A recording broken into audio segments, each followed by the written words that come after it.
Kate Bishop, the best Hawkeye, is back in her second volume, baby! If you'd like to catch up on the series, make sure to check out my video on Volume 1 by clicking that little gray box in the upper right, or by the link in the description that I'll hopefully remember to put. And with the recent San Diego Comic-Con news that there will be a Disney Plus Hawkeye show featuring Clinton Barton and Kate Bishop, what better time to cover the second volume featuring the best Hawkeye? And before we get started, if you would be so kind to like this video, apparently that does wonders for the algorithm. I don't know, YouTube's a piece of shit, who knows how their terrible algorithms work, but apparently liking a video helps it be popular. Who would have thunk it? So, let's begin. Released in 2017, written by Kelly Thompson, with art by Julian Totino Tedesco. Julian Totino Tedesco. Fuck, how do you pronounce his name? Moving on. This is Hawkeye, Kate Bishop, Volume 2, Masks. The story begins immediately after the first volume ends. Kate Bishop sits around Hawkeye Investigations with a bag of frozen peas on her bruised face as she looks at a little wrapped gift. She asks Lucky the pizza dog if she should open the package left by the people who kicked the crap out of her, and Lucky winks at her and woofs. Kate opens the box to find a little note reading, "Hawkeye, remember this? Stop by and let's chat. All my love, Madame Masque." Dun dun dun. I'm not really that familiar with Madame Masque because I just don't give a shit about her character, but she was a fucking, like, Iron Man villain / lover, and according to comicvine.com, she was born as a wealthy socialite named Giulietta Nefaria. She was also in that Iron Man Noir video. She was a character in that, except in that one her mask was green instead of gold. Kate sets the note down, and inside the box she finds a triangle necklace. And Kate tells Lucky she's gonna bust so many heads. Flashback time. In New York City, young Kate runs around the pool as her mother lounges. Her mom tells her not to run, and Kate asks her to go swimming with her. Then Kate says that her mom will have to take off the necklace if she wants to go swimming, but her mother says that she'll never take it off. Then she explains that before Kate was born, she had the necklace specially made. One side is for her, one side is for Kate's father, and the final side is for Kate. Later, as Kate packs her arrows, Quinn and Johnny show up. They ask if everything's going alright, and she tells them that she's just fine. Johnny says that she doesn't seem fine, and... wait, that's not how word balloons work.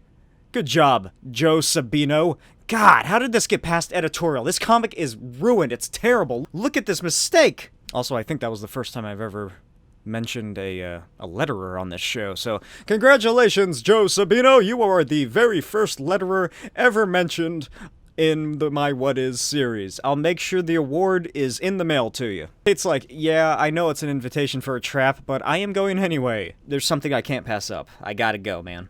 And neither of you are gonna stop me, because I'm Hawkeye. Then she says that if she doesn't come back, they have to take care of Lucky. Cut to the Venice police station. Kate walks inside looking for Detective Rivera, and Rivera's like, "Bishop, I cannot deal with you today."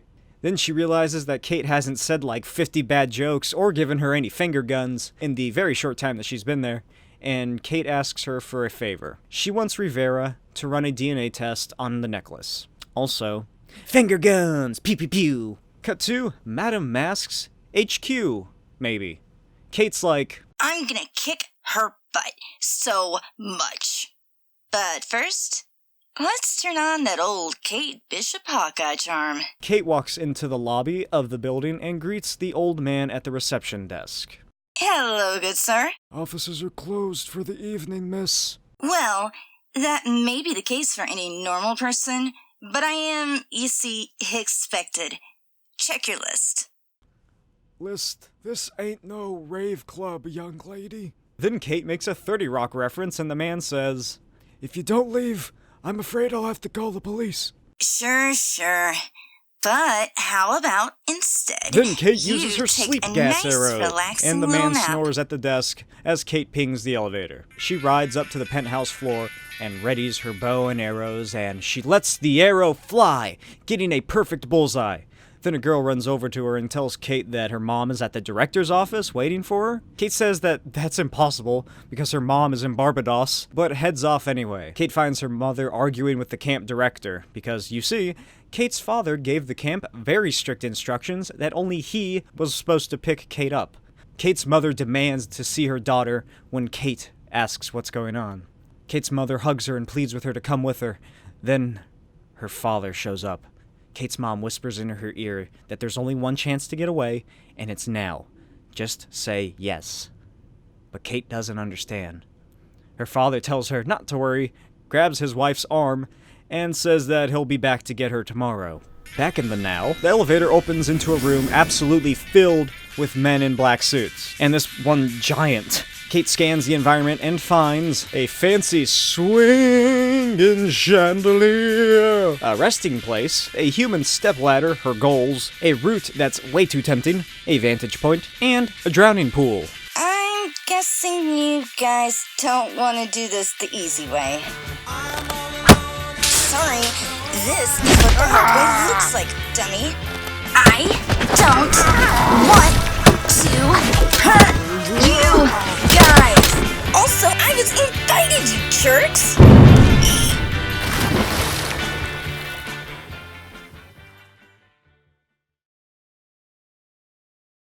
Kate sits on the edge of her pool, calling various numbers, attempting to find her mother. So far, she's had absolutely no luck at all. So she goes underwater, the only place it's quiet. Kate is still getting drowned. She shoots the hand out of the water and grabs a nearby arrow and stabs it into the giant's arm. Then she surfaces, gasping for air, and kicks the giant in his big dumb giant face and climbs up the balcony above her as the henchmen moan and groan. I hate that girl so much. At least, we've got health insurance. Not worth it. Oh yeah, no way. Kate walks toward her goal doors, ready to confront Madame Masque. She opens them to find her father! Kate's tag jokes that she probably isn't here to ask for some pocket money, and Kate's like, yeah, no, that ship sailed a long time ago.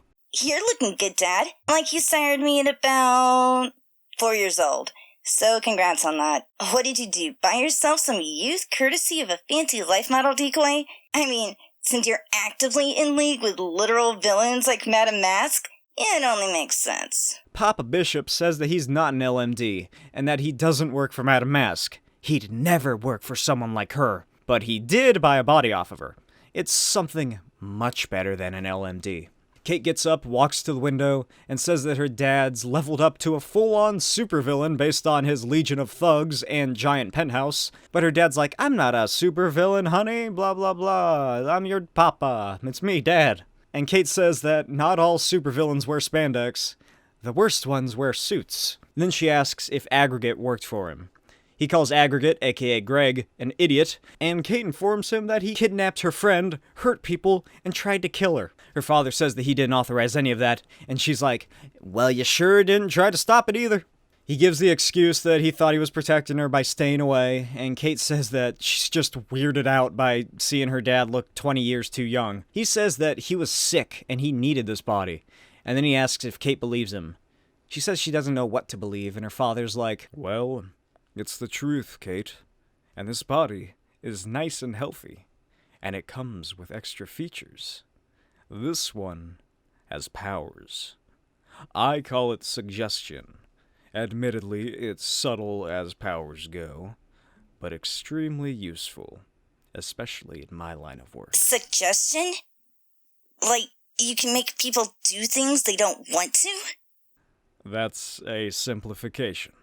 Kate tells him to just stop talking and starts walking away, so her dad pours himself a drink and explains that Masque has been searching for powers her whole life, trying to get them for herself. So she took to cloning and her experimenting on her clones, but the problem is that the clones with powers would never work because they don't have proper DNA. There has to be something in Masque's body that allows the powers to shine, which Masque does not have. But he does, which means Kate could have superpowers too. Kate asks if Aggregate was a clone with powers, and then says that he literally blew up from the inside out. And she tells her dad that he should really consider this whole new body thing very carefully. Then she starts packing up and says it's time to go, but he says that that is not possible. Then he uses his power of suggestion to order her to sit down. Kate sits down and says that this really isn't helping their relationship problems. I'm sorry, Katie, but you've left me no choice.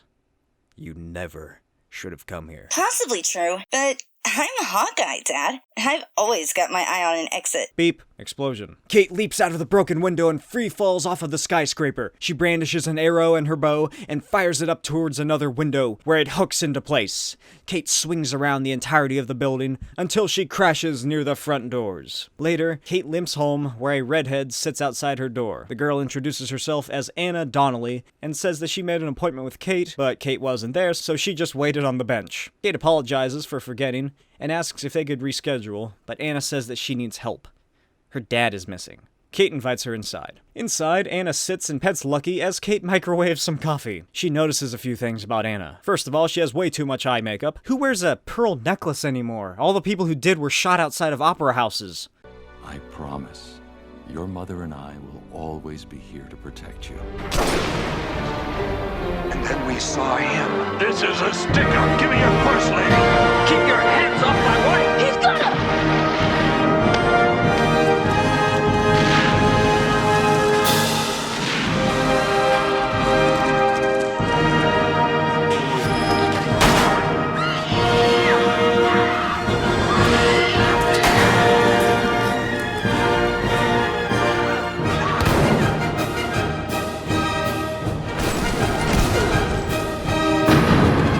Start with the pretty pearls around the lady's neck. Give me those pearls, lady.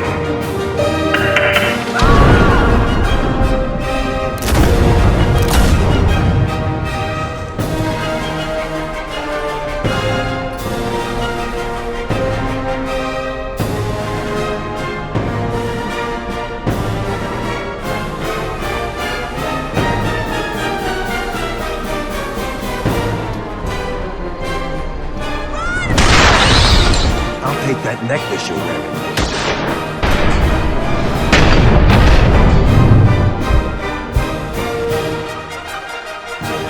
Save Martha!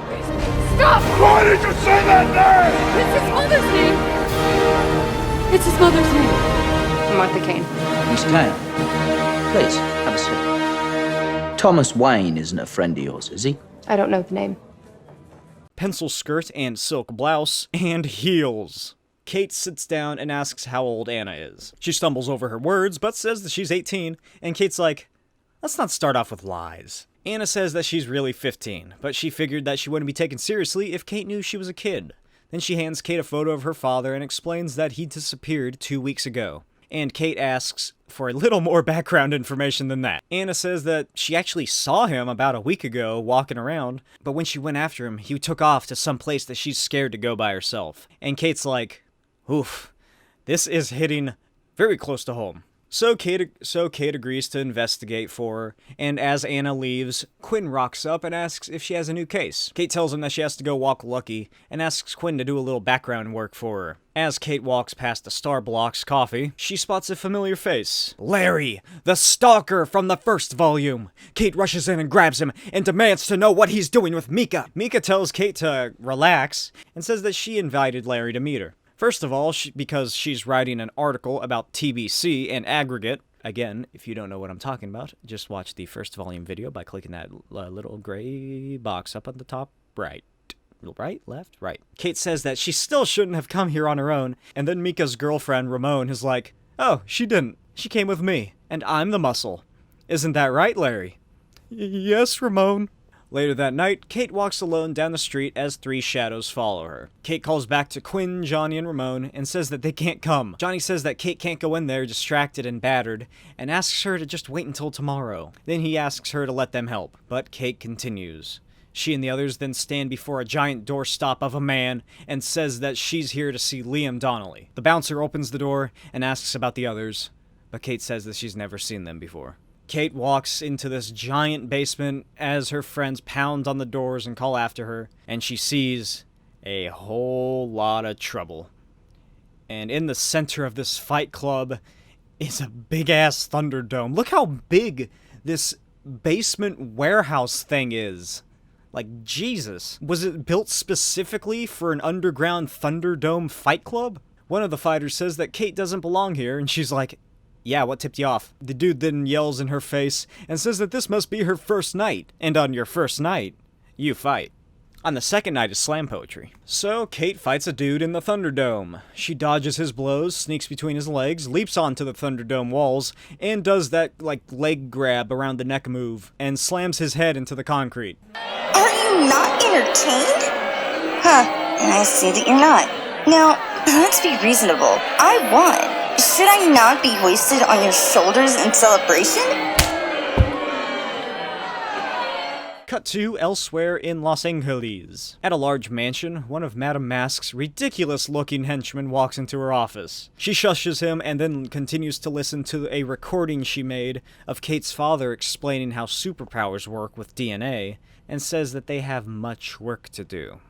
Later, Kate wakes up in the basement of this basement fight club in a cage where she discovers Liam Donnelly. Kate says that she's here to rescue him, and he's like, "You're doing a great job at that." And back at Hawkeye Investigations, Rivera walks in on the gang just sitting around. She asks where Kate is, and once she learns the answer, she races outside to her car. Cut back to the worst fight club ever, and Kate is back in the ring. Your reward system is seriously messed up, people. I beat everyone you put in front of me already, and you just put me in here with more? When do I get to be carried on shoulders and worshipped as Queen of Thunderdome? Or at least Master Blaster? 15 to 1. Are you kidding me? I'm freaking Hawkeye! And what's that the girl one in parentheses supposed to mean? And who the heck is Clem?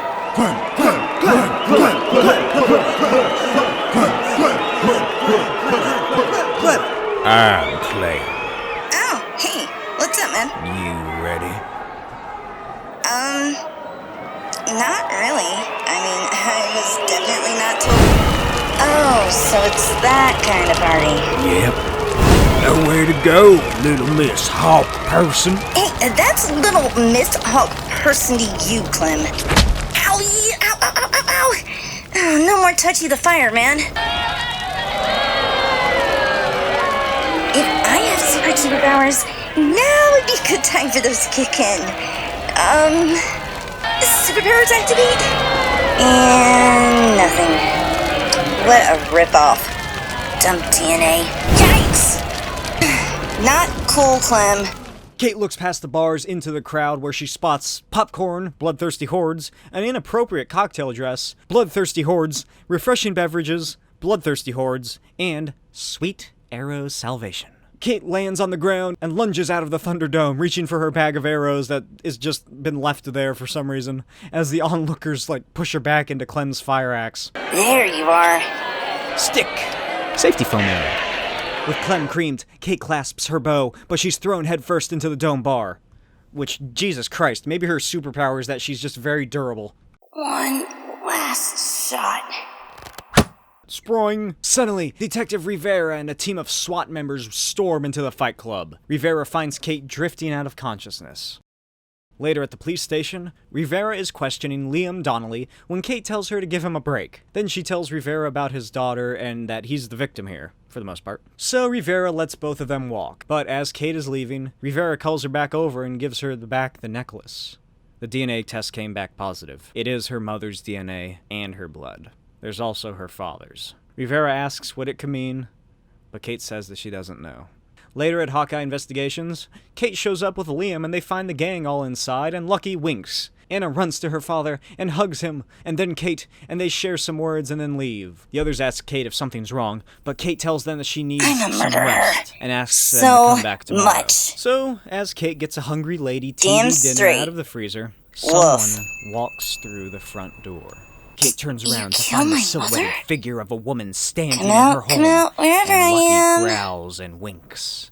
Real mixed bag of emotions, spoiled that Lucky. brat with Upon daddy further issues, review, Masque. I have learned that Lucky And you is need actually to move blind in on that and eye. leave I me apologize alone. for any wink-based jokes at the Seriously? expense of this good boy. Are you The next talking day, about the gang me shows up or with some yourself, Bishop? chess pizza. I They look genuinely around for cannot. Kate, when from her bedroom emerges Kate, wearing a sleek purple dress, purple nails and lipstick, golden accessories, and bangs. Wait, no, she's always had bangs.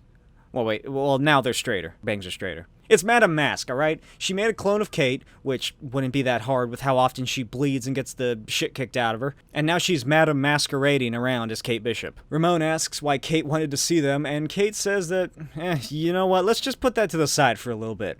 Right now I want to blow off some steam, you dig? Let's go partying, let's go clubbing, let's go do stuff. You guys want to come? Yeah, let's go. Cut to Sunset Strip. Kate and friends rock up to a club, and inside it's grooving and moving. Johnny notices Kate leaving the dance floor and follows her over to a booth. Then he asks what happened to Lucky, and Kate says that he's with a friend. And Johnny's like, who? What friend? We're your only friends. Then Kate smacks one on him. Then she leaves to the bathroom when a bomb goes off. No, it's not some woman taking a big shit. It's an actual, like, smoke bomb or a bomb. I'm not quite sure. Kate walks out of the bathroom and finds Panic at the disco. Amid the chaos, she starts heading for the exit doors. Quinn stops her and he's like, Kate, aren't you gonna do something? And Kate's like, I need all the arrows and stuff. Then she kisses Quinn and asks him to come with her, but Quinn's like, be gone, thought, if you're not going to help, I will. Then Kate groans and reckons that, hey, I guess this could be fun. On the dance floor, Kate kicks Oddball in the face and he tosses one of his ball bombs at her as she whips a throwing knife. The projectiles collide and the flashbang detonates between them. He singed my hair. Kate pulls out a handgun, then she shoots this giant tarp that's hanging from the ceiling for some reason, and it drops down onto Oddball. Then she cuts a mouth hole for him to breathe through after Johnny says that he'll suffocate. As they leave, Oddball threatens vengeance on Hawkeye, and then they all leave and Johnny asks Kate why she brought a gun, but she says that it was Oddball's gun. Hey, let's go get tacos! I'ma murder her. So much. The real Kate Bishop stands in a cage with Lucky as Madame Masque's thugs watch her on the computer screens. Then she and Lucky stage a breakout. Kate scans the room and sees her gear, idiots, coffee, an electrical panel, someone who's soon to be in a whole world of pain, and Lucky's collar. And then Lucky woofs. Damn straight, woof. Then Kate takes off his collar, launches it out into a thug's forehead, which causes him to spill it onto the electrical fuse, and then the lights go out.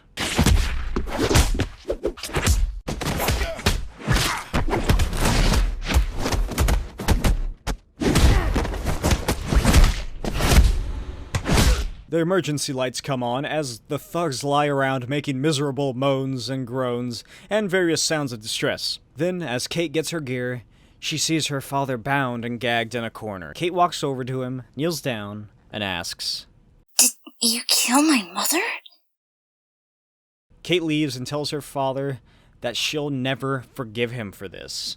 She exits the basement with Lucky and spots some soon-to-be mincemeat, and she kicks some ass and walks out like a total badass as Lucky woofs. Cut to a taco truck. The gang eats some tacos when Kate runs up and punches Kate in the face and into oncoming traffic. Kate peers down at Kate and then Kate runs away, leaping over cars to get away from herself. The Kates run off into the Hollywood Hills, and Kate draws her bow as Kate tries to outrun an archer. Kate is then sliced in the calf and makes her way to the giant letters. Come out, wherever I am. Kate pushes a throwing knife, but it misses and she springs into action against Kate. Kate's roll and tackle each other, but Kate is thrown into the H. Kate lets loose 3 arrows, but Kate is agile enough to dodge them, and she climbs atop the oversized letter.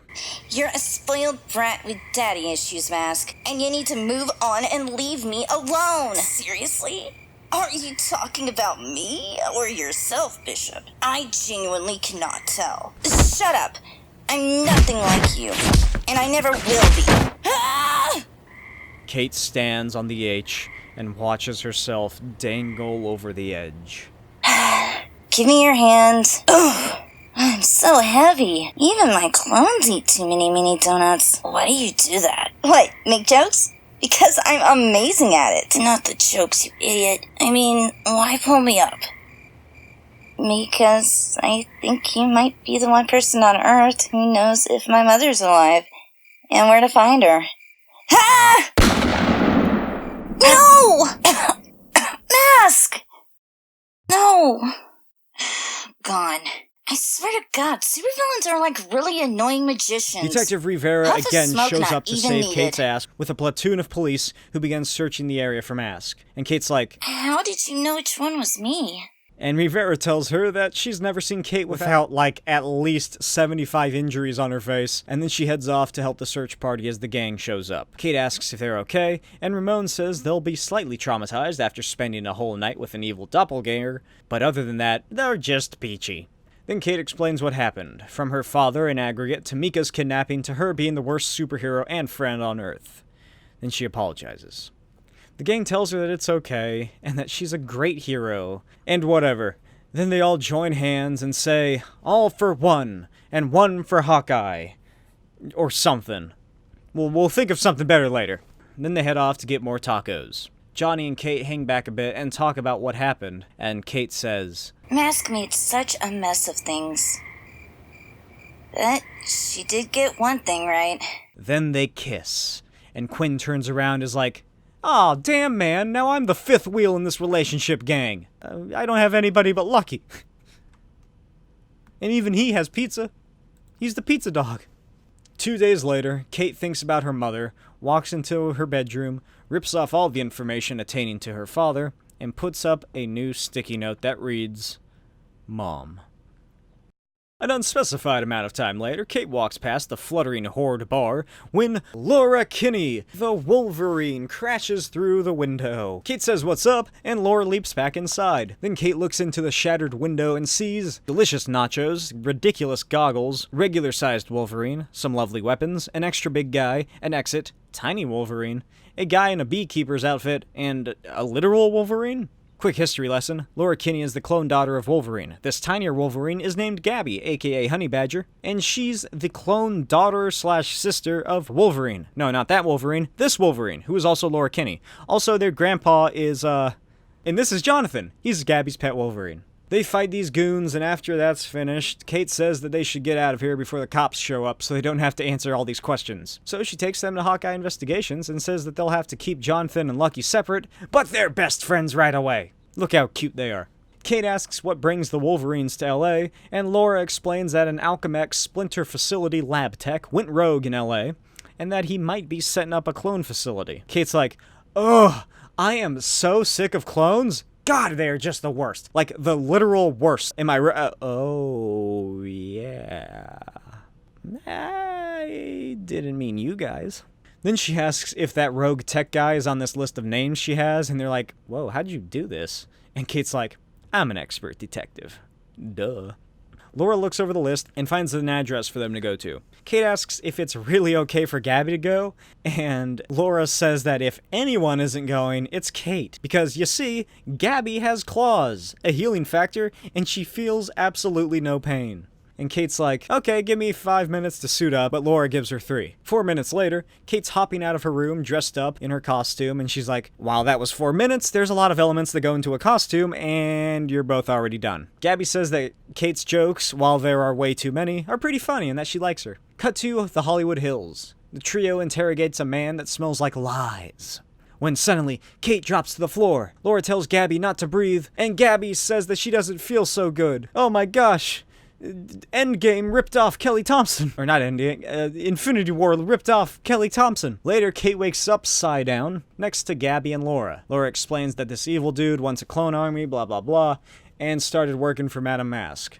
So Kate frees herself with a bobby pin as an army of clones enters the room. The suit man orders them to destroy the heroes. They all fight, and then they stop the suit man, and later, Kate writes a letter for the police. Dear LAPD, my name is Jacob Damon, and I'm a criminal asshat trying to start an illegal cloning operation in your fair city. On the attached drive is tons of evidence against me.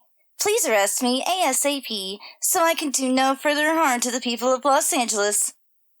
With love, Jacob Damon, professional asshat. Kate and Laura fist bump, and Gabby smiles at the little bow that she gave the asshat. Gabby runs ahead of them and says that the first one to Kate's Firebird gets to drive it home. Kate and Laura talk about Gabby and how great of a kid she is, and Laura says that Gabby changed her life. Kate asks if Gabby changes everyone she meets, and Laura's like, yeah, she and Deadpool are best friends now.